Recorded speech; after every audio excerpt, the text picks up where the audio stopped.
Vamos a abrir nuestras Biblias, hermanos, por favor. Un placer, como siempre, poder estar con ustedes. Vamos a continuar nuestro estudio de Salmos 34. Este es el tercer y final mensaje de Salmo 34. Si ustedes recuerdan, vamos a hablar rápidamente, porque ya esta va a ser la última vez que lo estudiamos, esta porción del Salmo que viene siendo del versículo 11 al 22. Ya lo habíamos estudiado estos mismos versículos la semana pasada, espero que lo haya recordado. Estudiamos la semana pasada estos versículos del 11 al 22, pero al contrario, lo estudiamos del 22, de hecho del 18, no llegamos al 19, 20, 21, 22, del 18 del 19 hacia el 11 fue lo que estudiamos. Lo habíamos visto invertido porque yo no pude resistirme de poder hacerlo. Recuerden que la forma en que lo vimos, si lo vemos al revés, podemos ver el Evangelio, podemos ver la salvación, podemos ver que nosotros vamos arrepentidos con un corazón quebrantado y contrito, y Él nos escucha nuestra oración y nos hace aceptos delante del Padre, es decir, nos justifica, y después de la justificación ya viene el periodo o el proceso de la santificación progresiva. Entonces todo esto fue lo que vimos la semana pasada, viendo los versículos al revés, del 18 al 11, o 19 al 11. Ahora los vamos a ver algo más usual, no tan extraño como la semana pasada, pero lo que se me hace impresionante y precioso es que de todos modos es un mensaje de evangelio. Lo veas como lo veas, es una cuestión de un sermón evangelístico. Estos versículos, no importa cómo los quieras acomodar, siempre va a ser versículos que hablan acerca de la salvación. Si recordamos, la semana pasada también ya habíamos estudiado los versículos 11 y 12, y esos sí los vimos en orden, porque eso es lo que abre la escena que se está desarrollando aquí en el Salmo 34. Entonces tenemos que ver los versículos 11 y 12 nuevamente el día de hoy, de forma rápida, breve, porque ya lo estudiamos, para recordar cuál es la escena que se está desarrollando. Lo que vimos la semana pasada, en el versículo 11, es que David llama a sus oyentes hijos, porque les va a dar una enseñanza como a un padre, como un padre da a sus hijos. Recuerden, eso lo vimos la semana pasada. El tema que les enseña es el temor a Dios, y él es muy claro: les voy a enseñar el temor a Dios, el temor a Jehová. En el versículo 12, David comienza su enseñanza a sus hijos con una pregunta. Parafraseándolo, la pregunta es: ¿quién quiere tener una larga vida? Y hizo una ilustración, espero lo recuerden, yo me imaginé a David como padre con un montón de chiquillos y niños, y diciéndole a los niños: pongan atención porque les voy a enseñar algo muy importante. Y empieza su discurso con una pregunta, y la pregunta es: ¿quién quiere vivir por largo tiempo? Y obviamente la respuesta es todos, y los niños comen yo. Esa fue mi ilustración la semana pasada acerca de esto. Bueno, es igual, estamos viendo lo mismo, la enseñanza del temor a Jehová. Y estamos viendo la respuesta de los niños, de los hijos: yo quiero, entonces se los voy a enseñar. Entonces esa es la escena. Recordemos también que la semana pasada hablamos de la frase larga vida. La frase larga vida habíamos hablado que se puede o se interpreta de dos maneras. Desde la postura física, es decir, que tienes una vida muy longeva y llegas a anciano. O la segunda interpretación, que fue la que estudiamos la semana pasada, la interpretación de que se trata de una larga vida espiritualmente hablando, es decir, la vida eterna, es decir, la regeneración como tal. Entonces todo eso lo vimos la semana pasada. Entonces de ahí vamos a empezar con una oración. Y ahorita comenzamos, hermanos, a desglosar un poquito estos versículos nuevamente. Vamos ahora. Señor Padre, gracias te damos por la habilidad que nos ha dado de poder estar aquí en su casa de oración, Señor. Gracias, Señor, por esta su iglesia local, y le pedimos, Señor, que los miembros de esta iglesia, los asistentes aquí, y ciertamente los que ven por las redes sociales, que sean edificados, que aprendan, que crezcan, Señor, que maduren. Todos los que hemos creído, los que hemos gustado de su gracia, tenemos que madurar. Si no hay madurez, Señor, lo más seguro es que esa persona nunca ha recibido a Cristo como Salvador. Pedimos, Señor, por las almas que no te han conocido. Y sabemos que la salvación depende plenamente de usted, Señor. Queremos ver almas salvas, pero entendemos que todo es bajo su soberanía y su voluntad. Damos gracias, Señor, por todo lo que nos ha dado. En el nombre de su Hijo Jesucristo, nuestro Salvador. Amén.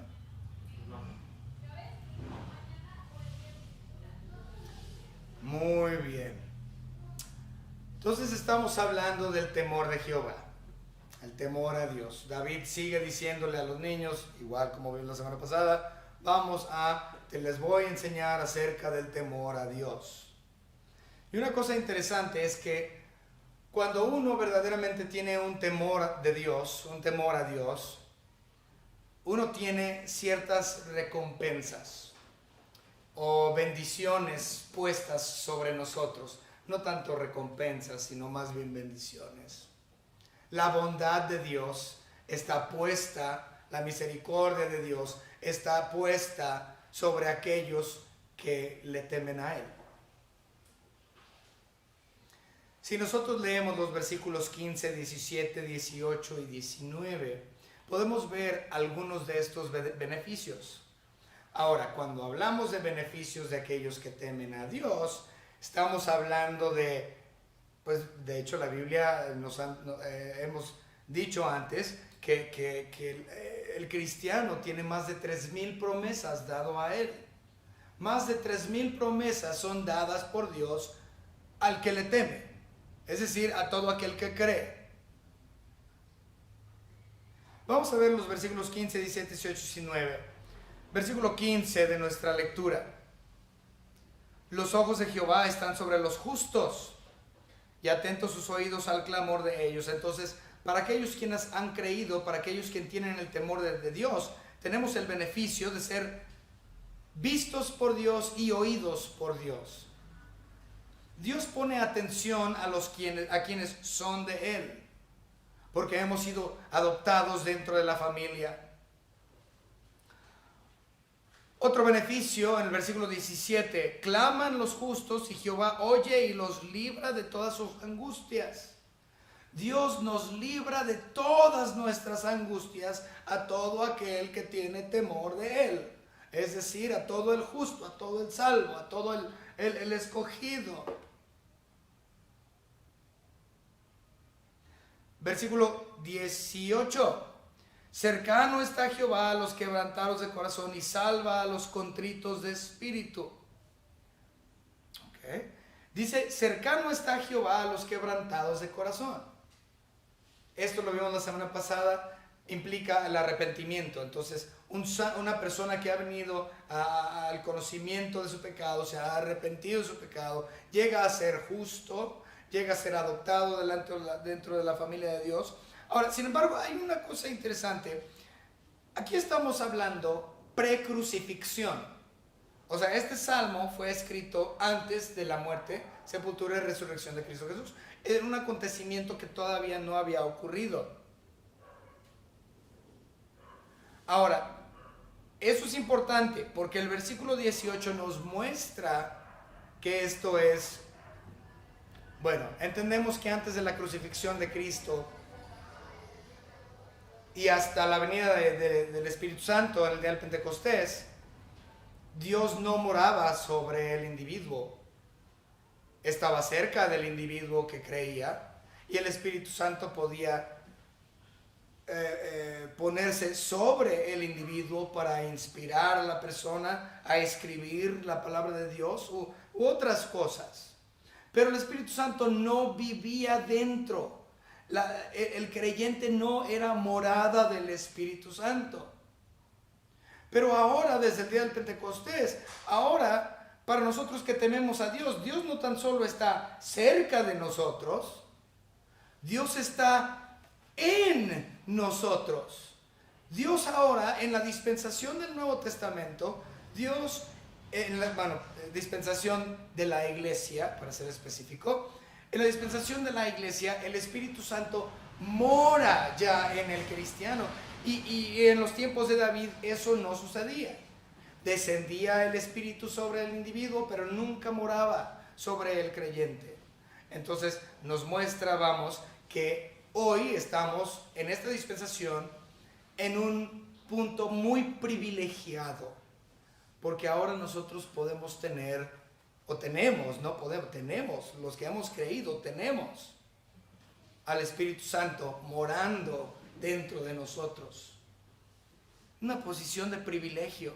David no conoció eso. Versículo 19.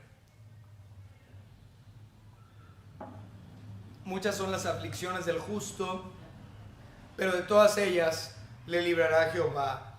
Dios libra de aflicciones a aquellos que le temen. Entonces, vamos a ver los beneficios nuevamente. Beneficios de temer a Dios. 1, Él nos escucha y nos ve, versículo 15. 2, Él nos libra de las angustias para aquellos que le temen, versículo 17. Versículo 18, Dios está con aquellos y mora en aquellos que le temen, versículo 18. Y versículo 19, Dios libra de aflicciones a aquellos que le temen, versículo 19. Estos son algunos de los, como mencioné, más de 3,000 beneficios que tiene una persona que teme a Jehová. Y David les está enseñando a sus oyentes, esto es el temor a Jehová. Hay beneficios si le temen. Pero, ¿quiénes son los que obtienen estos beneficios? Bueno, en el versículo 15, en el versículo 17, en el versículo 19, se les llama justos. Otra vez, en el 15, el 17 y el 19 se le llama que son los justos quienes obtienen todos estos beneficios.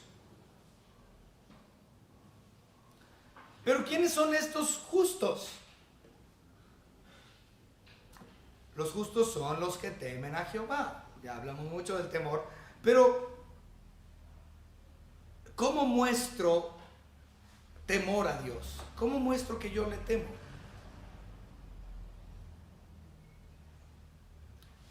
Se habla acerca del respeto, no, que el temor es respeto. Sí, es cierto. El temor a Jehová es un respeto al Creador Redentor. Pero también el temor es mucho más que eso.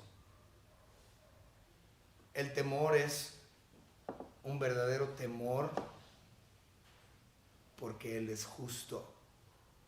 Es decir, miedo a la retribución de Dios a causa del pecado. Un temor a Dios porque Él es el juez. Y Él juzga los pecados de los inicuos. Y eso debe de traer un verdadero temor a todo corazón. No solamente temor en cuestión a respeto, sino temor porque Él es Redentor Creador, sino temor por su ira, porque Él es justo y Él hará justicia perfecta y habrá una retribución a causa del pecado. ¿Y cómo demuestro ese temor?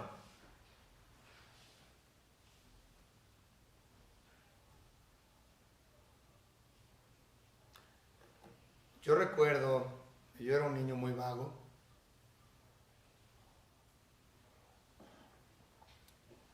Cuando yo hacía algo que no debía hacer, mi padre hacía lo correcto.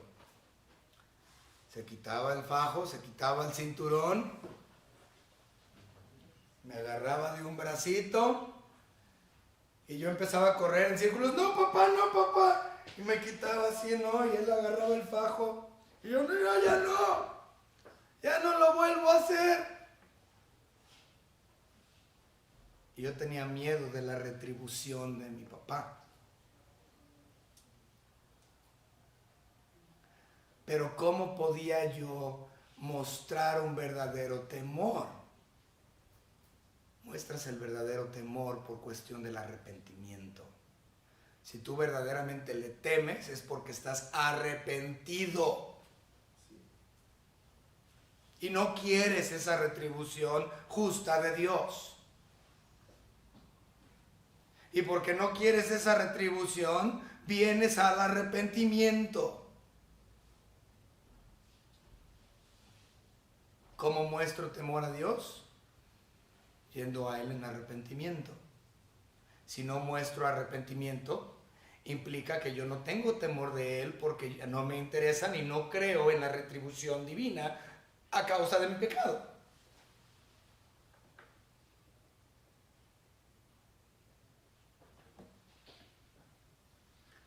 Conocemos un versículo, dos versículos que siempre utilizamos hablando acerca del pecado.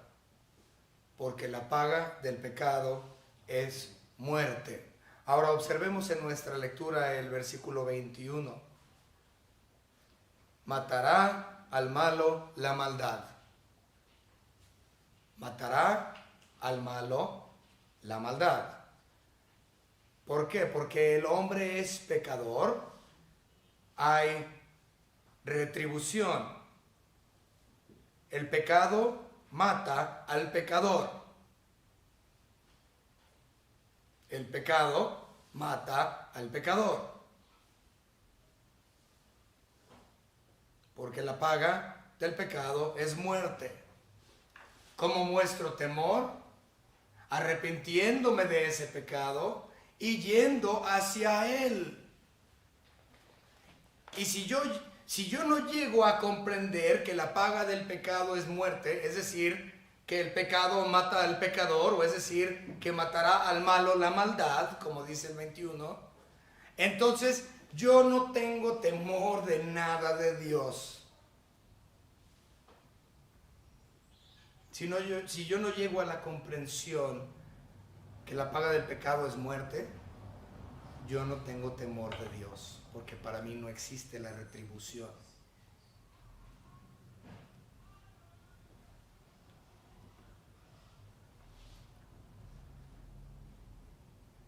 Ahora, cuando yo vengo al arrepentimiento, yo un pecador, he venido al arrepentimiento porque me he dado cuenta que matará al malo la maldad. Cuando yo he hecho eso y me he venido al arrepentimiento, yo he gustado de la persona de Dios. He gustado su gracia.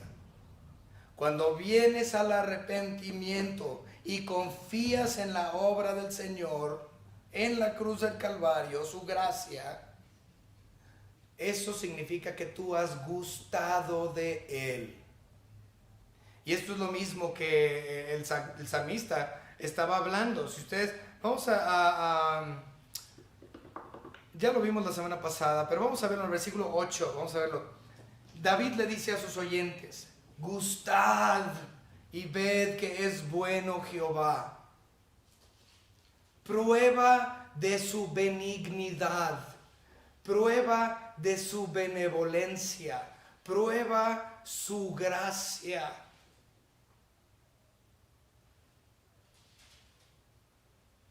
Para que tú obtengas eso, tienes que venir al arrepentimiento primero. Para que vengas al arrepentimiento, tienes que entender que el pecado mata al pecador.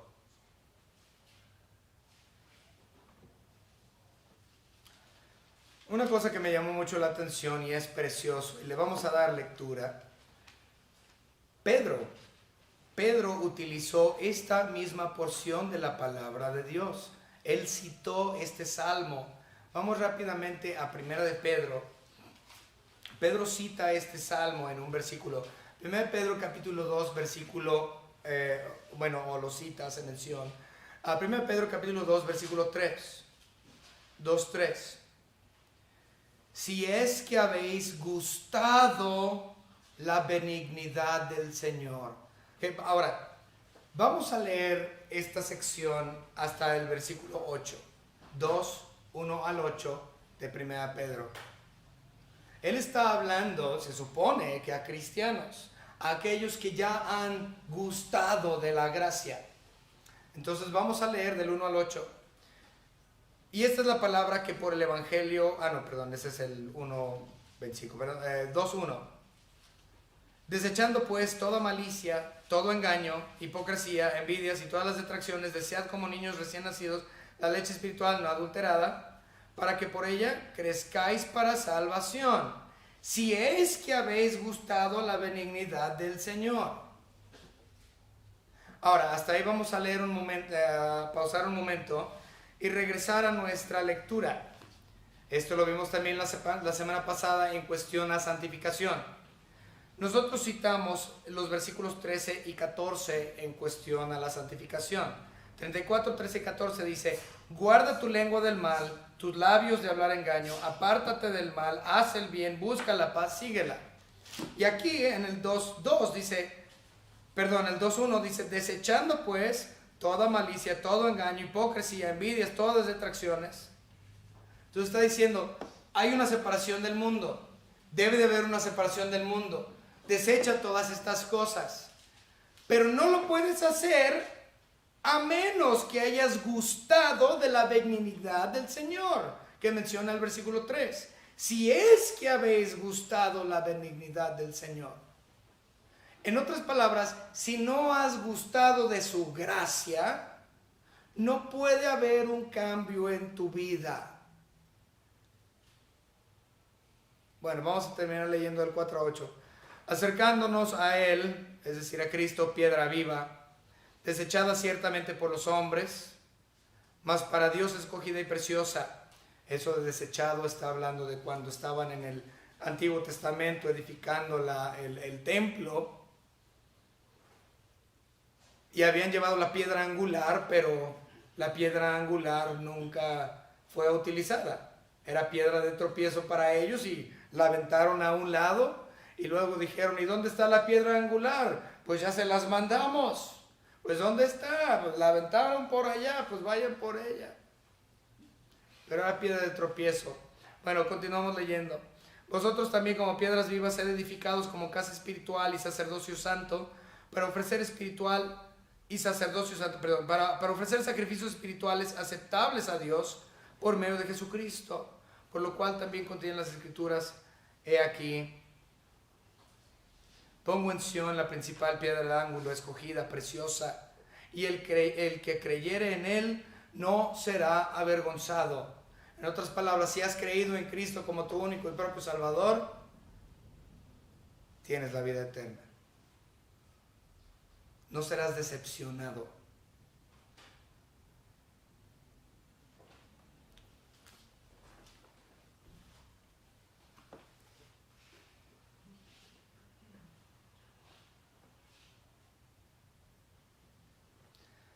El que no ha creído en Cristo como su único y propio Salvador, Cristo es piedra de tropiezo para ellos, al igual como lo fue para los edificadores. Y esto lo podemos ver en 1 Pedro 2, 7 y 8.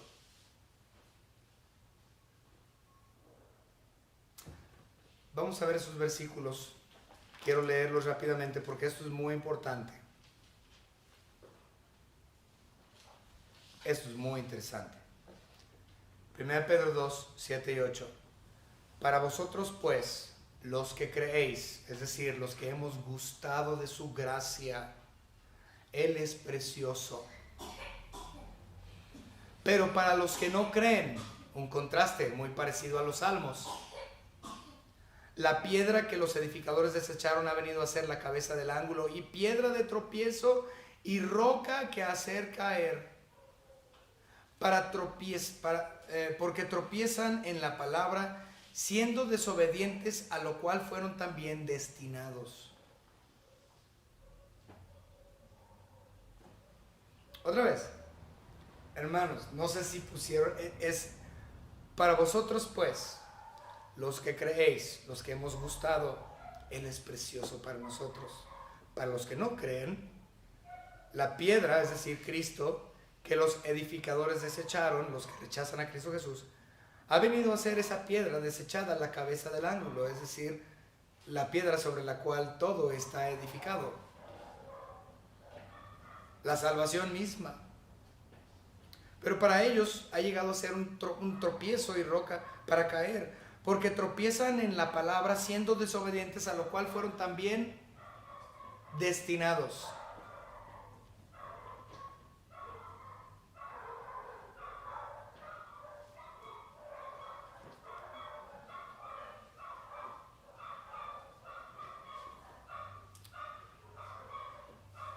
Las personas me han argumentado varias veces en cuestión a la predestinación y siempre van a argumentar de ese tema. Se ha debatido el tema de la predestinación por siglos. Pero si hablamos de predestinación, implica que Dios ha predestinado a unos, o llamado a unos, o elegido a algunos para ser obedientes al llamado, y obedientes a su palabra, y obedientes a todo lo que Él nos ha dicho. Y hay aquellos que en su contrario han sido llamados también, destinados también, pero destinados para la muerte eterna, destinados para ser desobedientes. Y uno diría, es que eso es la injusticia, Dios es injusto si así es como funciona. No, Dios es soberano y Él es totalmente justo y Él así lo hace porque así es su bendita y santa y completa y perfecta voluntad. ¿Lo comprendo? No. En mi carne yo no puedo entenderlo, pero lo acepto absolutamente y lo creo porque la palabra de Dios me lo dice y su palabra no es tropiezo para mí. Para los que no han creído, dice su palabra, es tropiezo. La roca misma es tropiezo y ellos son destinados a ser desobedientes. Eso es lo que dice.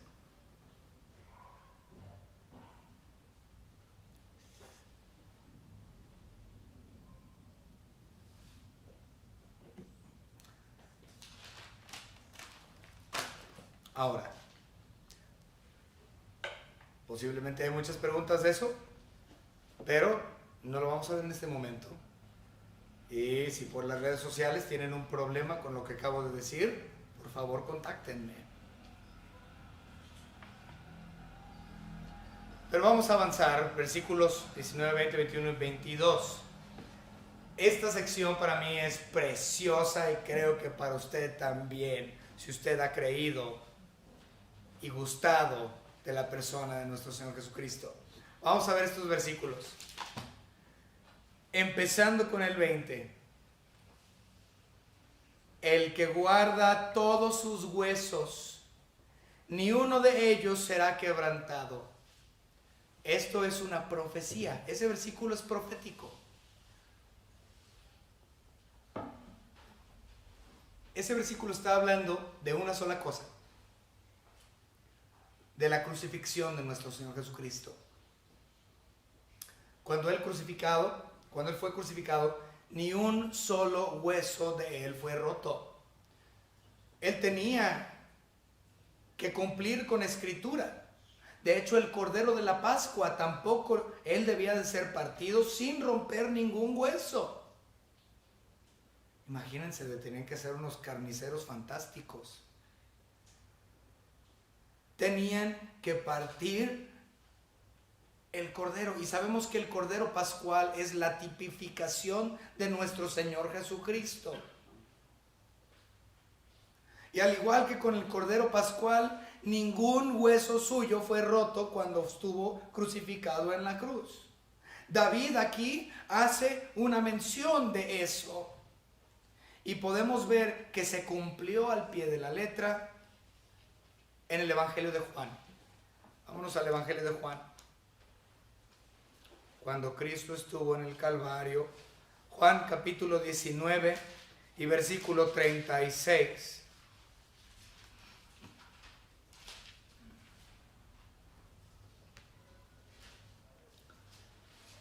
Porque estas cosas sucedieron para que se cumpliese la escritura: no será quebrado hueso suyo. Nuestro Señor Jesucristo fue crucificado, ni un solo hueso suyo fue roto. Y entendemos por medio de esto entonces, y la tipificación del Cordero Pascual, que está hablando de nadie más ni nada menos que Cristo Jesús en su obra redentora.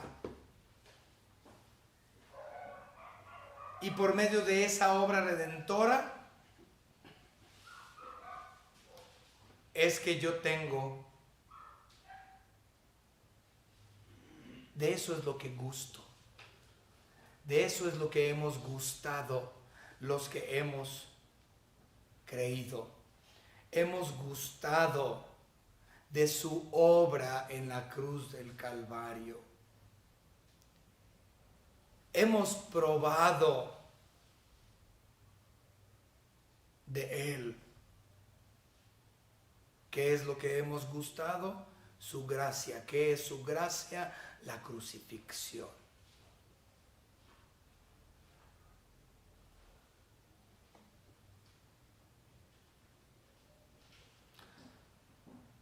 Ahora vamos a ver, para terminar, los versículos 20 y 21. Perdón, 21 y 22. Matará al malo la maldad, y los que aborrecen al justo serán condenados. Jehová redime el alma de sus siervos, y no serán condenados cuantos en él confían. Tenemos que entender algo. Todo mundo tiene aflicciones. El salvo tiene aflicciones. Lo dice el versículo 19. El justo tiene muchas aflicciones. El que no es justo, el inconverso, también tiene muchas aflicciones. Todo ser humano en este cuerpo mortal tiene aflicciones. Toda la vida. Salvo o no salvo, justo o injusto. Todo mundo tiene aflicciones.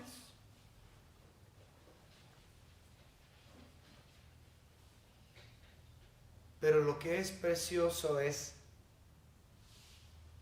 el final. Eso es lo que importa. El final. Si soy condenado o si no soy condenado. Mis aflicciones en esta vida son cortas, son pasajeras. Todo lo que nosotros, el dolor o aflicción o angustia o todo lo que tú tienes aquí es pasajero. Y si has creído, eso va a ser una memoria pasada. Porque si has creído, no serás condenado. Pero el que ha sido afligido, el injusto, el que no ha creído, él ha sido afligido y ha tenido problemas toda en esta vida.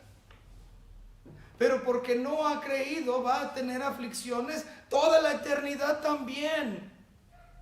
Será condenado porque no ha creído. Sus aflicciones en esta vida y en la próxima. Mientras que él que ha creído, sus aflicciones son pequeñas en esta vida. Después de eso, la gloria. La gloria, la vida eterna. No hay condenación para el que ha creído.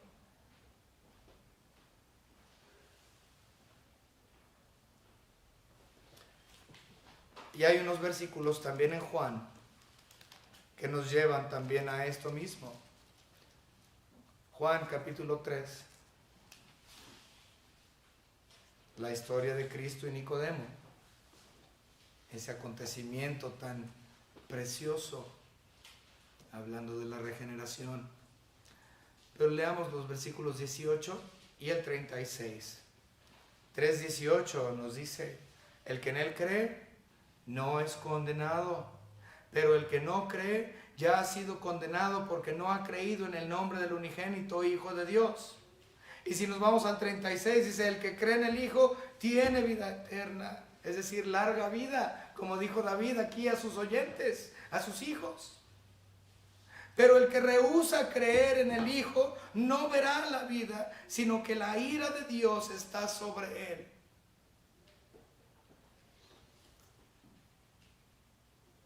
El que cree no es condenado y pasará a gloria, y sus aflicciones quedarán eliminadas. Pero el que no ha creído, el que ha rechazado la piedra angular, Cristo Jesús, va a morir a causa de su pecado, siendo condenado por nuestro Señor Jesucristo por haber rechazado la piedra del ángulo.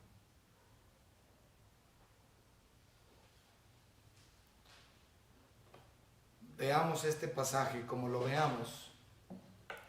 Salmos 34, del 11 al 22, es completamente y plenamente evangelístico, enseñándonos qué es el temor de Dios.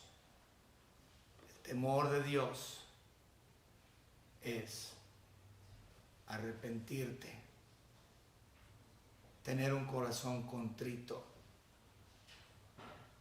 para poder gustar de lo que Él hizo en la cruz del Calvario, para poder tener los beneficios de ser hechos hijos suyos por amor a Él mismo. Espero que esto haya sido de bendición para ustedes. Y para aquellos que no han recibido a Cristo como su único y propio Salvador, les vuelvo a repetir Juan 3:18. El que cree no es condenado, mas el que no cree ya ha sido condenado, porque no ha creído en el unigénito Hijo de Dios. Vamos a orar. Señor Padre, gracias le damos por su salvación, por su gracia. Gracias, Señor, por profecía cumplida en la cruz del Calvario, cuando ni un hueso fue roto, Señor. Gracias porque el Cordero Pascual cumplió. Gracias, Señor, por su sacrificio hecho en la cruz. Gracias, Señor, porque usted nos ha llamado a obediencia. Nos ha llamado a ser salvos. Mientras que aunque no lo comprendemos, Señor, pero entendemos que en su soberanía también ha llamado a otros a desobediencia. Señor, no lo comprendemos, pero sabemos y creemos que usted es justo y su Biblia es verdad. Y por lo tanto, lo creemos. En el nombre de su Hijo Jesucristo, nuestro único y propio Salvador. Amén.